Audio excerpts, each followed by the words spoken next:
começou a clamar ao Senhor. E começou a buscar o Deus dela com toda a sua força. Foi naquele momento, irmãs, aleluia, que quando aquele homem decidiu, ele decidiu, do nada, não teve coragem de me matar de frente. Ele disse, olha, vou fazer um negócio com você, corre e eu vou te atirar. Por que que ele fez aquilo? Porque ele sabia que eu não tinha força e velocidade para correr, por causa da barriga. Mas era o Deus da minha mãe que estava movendo. Era o Deus da minha mãe que estava lá, machurianda, lá massa. Oh, da machurianda, da machurianda. Aleluias. Oh, la machuricanda, le machurianda, lá massa.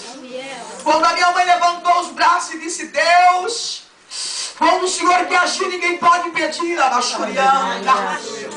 Era mãe que lhe anda, lá manas.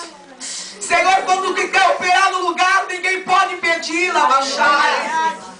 Senhor, quando tu quer operar no lugar, ó Pai, ninguém pode prevalecer, la manas. Senhor, pegue na mão da minha filha e comece a fazer um zigue-zague. Tu pode, Senhor.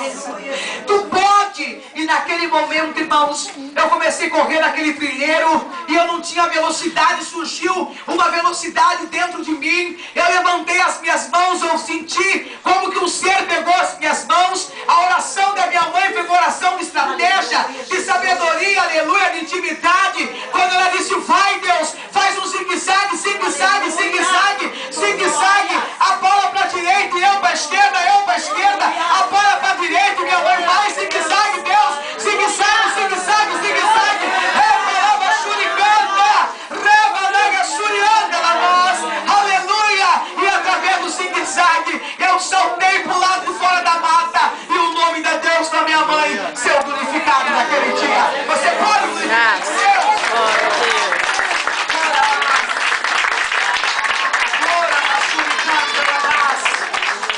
Aleluias. Aquele homem disse, se você saltar para fora da mata, você vive. O Deus da minha mãe, irmãos, atendeu a oração da minha mãe. É interessante dizer para os jovens que não tem ninguém malandro, ninguém esperto, ninguém nada. É alguém que ora por você. Como é maravilhoso você ter estratégia, aleluias. Como é maravilhoso, irmãos, você ter sabedoria, aleluia, de pedir ao Senhor. A minha mãe, Labachuri canta, Lamas. Deus mostrou para minha mãe no fundo daquela bacia, quando eu saí fora da mata. E eu saí dali, não tinha como voltar mais. Então, irmãos, eu peguei, roubei ali perto do Tatuapé ali, fiz um negócio, roubei, vendi, comprei minha passagem e embarquei. Eu não esqueço até hoje, eu apenas, mais ou menos, eu fui só com uma mochila. E duas mochilas que cruzavam. E foi muito triste para mim. Eu embarquei ali, comprei minha passagem, embarquei. E eu disse para São Paulo, nunca mais eu volto aqui. Nunca mais. Eu saí muito chateada, né? Eu consegui me ver como eu entrei. E eu lembro que eu cheguei em São Paulo com uma mala que mamãe me deu, com as minhas roupas todas passadas e todas organizadas. Do jeito que eu organizei. Bem ajeitadinho, cara. Estou organizando minha mala. Bem organizadinha. E eu ia voltar para casa dos meus pais sem mala. Com uma mochilinha nas costas. Então quando eu saí dali, chegando perto de Campinas, eles pediram a passagem. Passagem, passagem, passagem. E eu não tinha passagem. E eu houve crise de choro, muita dor na minha alma. Foi muito humilhante a minha situação. E eu implorei para que eu ficasse, para que ele me guardasse no banheiro então. Mas eu teria que chegar na última cidade daquela linha. E aquele homem e os agentes não tiveram misericórdia. E houve uma coisa, irmãos, muito triste. Porque eu segurava no ferro do trem.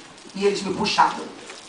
Então quando eu caí naquela sarjeta ali, o diabo abriu os braços e disse, seja bem-vindo ao mundo da mendicância. Então eu fui muito triste,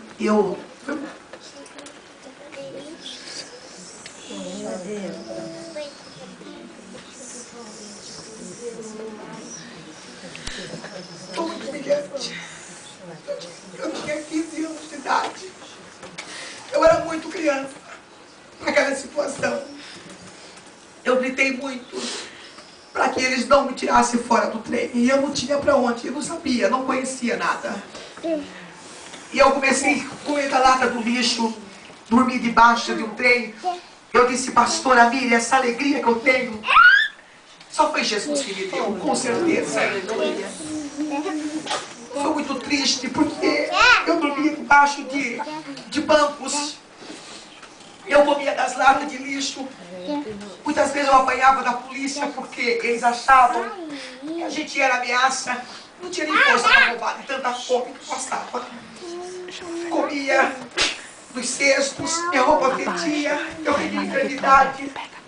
Eu acho que era uma enfermidade venérea, não sei. E eu peguei uma doença de uma droga. E eu coçava muito aonde eu sentava, aquele odor era tão grande. E o meu pé, meu chinelo arrebentou, eu não achava sandália. Comecei a andar descalça, suja, totalmente com a vida destruída. E Satanás dizia que ia acabar com a minha vida. Então, às vezes, eu deitava nas praças, nas portas mesmo, das estações, frio. E ali eu falo para os jovens que eu me senti saudade da minha cama, né? Às vezes nossas camas são tão simples, os quartos são tão pequenos, nós não valorizamos. Melhor assim do que você dormir numa praça. Satanás, aqueles homens, aqueles mendigos que moram na rua, são tudo pessoas que foram destruídas por Satanás. E o diabo bate, o diabo espanca. Falam sozinho, não estão falando sozinho, estão falando com demônios. E eu senti até mesmo um certo espírito de loucura na minha vida. E eu saí de Campinas, eu praticamente em cima de uma cargueira. Os irmãos sabem aqueles trem que carregam cargas. Eu subi ali escondida. E era tão triste porque parecia que eu ia cair, era muito difícil. E um momento da minha vida, eu queria mesmo assim que acabasse, mas algo me dava força. E quando chegava perto da estação, eu caía das Campinas para me conseguir caminhar até a estação com muita fome. E eu cheguei em Bauru. E Bauru foi uma cidade assim que o diabo judiou muito da minha vida. Eu fiquei em albergue. Eu comia aquela comida ali da albergue, tudo. Eu deitava nos bancos da estação. Quando eu cheguei ali, eu não sabia que não poderia deitar nos bancos lá dentro. E eu assim, foi muito humilhante. Eu tinha que sair dali porque eu fedia muito. Então eu tomava banho numa praça, no chafariz. Eu ficava o dia inteiro, eu sucava a noite inteira. Bebia a noite inteira, mas o dia inteiro eu ficava largada, grávida naquele banco. O sol quente. E eu comia da lata do lixo ali naquela estação, né?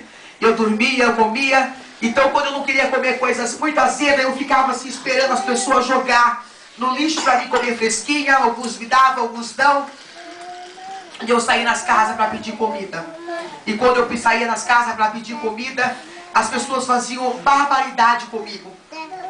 Pedia para me esperar, ou jogava água fria, outros jogava lavagem, outros colocavam um cachorro para me morder. Teve um dia que eu não aguentava, eu disse, Deus, por que isso acontecendo? E comecei a pedir para que Deus não deixasse eu morrer ali naquele lugar que ninguém me conhecia.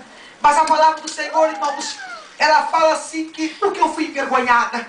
Você pode falar assim, minha mãe serve a Deus, meu pai, por que é isso? Mas Jeremias 17:13 fala, ó esperança de Israel, todos que te deixarem serão envergonhados. E eu deixei Jesus. Eu abandonei a casa dos meus pais. Eu abandonei a lei do Senhor. Eu abandonei a cobertura dos meus pais. E eu deixei a fonte de água viva. Eu deixei a verdade. Eu saí, aleluia, eu deixei a videira que é o Senhor para uma forma tão mentirosa de aventurar, de ser feliz. Por essa razão eu estava sendo envergonhada. E ali, irmãos, quando aqueles cachorros saíam para me morder tudo, e eu não sabia mais como fazer, eu fiquei me alimentando da lata do lixo. Fui para Araçatuba. Fiquei também ali, muito triste a situação em Araçatuba. Dormia, comia na lata do lixo, catava as coisas do chão e vivia aquela vida assim tão destruída da minha vida.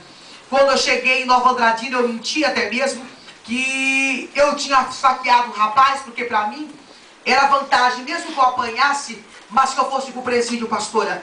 Porque pelo menos eu sei que eu tinha uma comida e eu tinha ali, se fosse uma jeca, para que eu pudesse dormir. mas o delegado não acreditou.